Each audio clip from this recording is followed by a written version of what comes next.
गिरफ हेले बांग्लादेशी पर्न स्टार रिया बाड़े।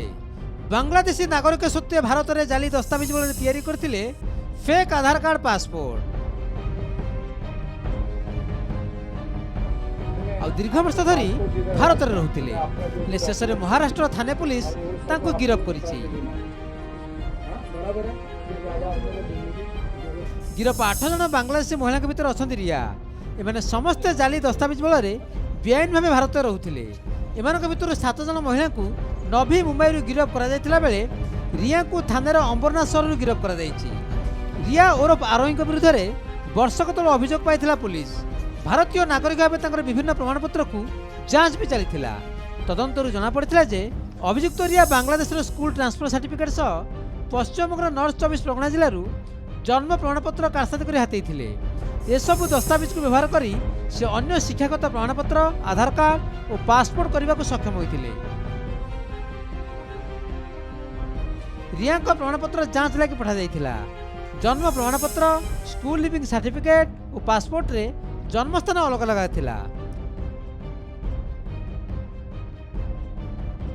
महाराष्ट्र अमरावती जन व्यक्ति रिया और तांको परिवार 3 जन जाली दस्तावेज बल बेआईन भाव भारत रहउथिबा अभियोग करथिले। रिया बर्डे आरोही बर्डे ये नाम से सोशल मीडिया पे बहुत सारे इसको वीडियो फोटोज अश्लील फोटो ऐसे दिखाई दे रहे हैं। हमने भी उसके ढूंढ रहे हैं हम तो उसमें तो उनका बहुत सारा ऐसा अश्लील वीडियो दिखाई दे रहा है।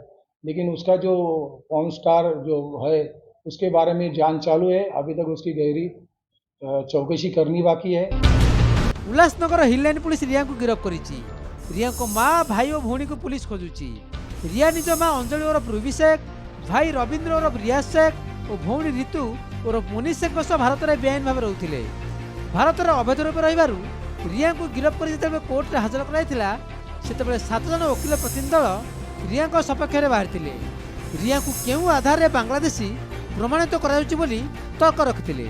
कोर्ट में मामला को नहीं 1.5 घंटा धरी युक्तितर्क चलीथिला। सबु पक्षर शुणिया परे अदालत रिया को विचार विभाग हाजत को पठाई देइछन्ति।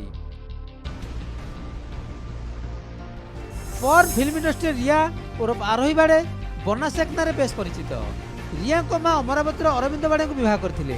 उद्देश्य थिला जे भारत में नागरिकत्व मिलिबो किंतु रिया को माँ बापा कतारे रुहंती। जाली दस्तावेज बल एभली कारसादी करथिबा समस्त अभियुक्तों विरुद्ध पुलिस एतला रुजु करिछि। 2020 भी रिया मुंबई पुलिस द्वारा गिरफ होइथिले। अंधेरी ईस्ट एरिया रे वेश्यावृत्ति लिप्त अभियोग रिया को बांधिथिला पुलिस। रेड बेले गिरफ रिया को पर जामिन मिलिथिला।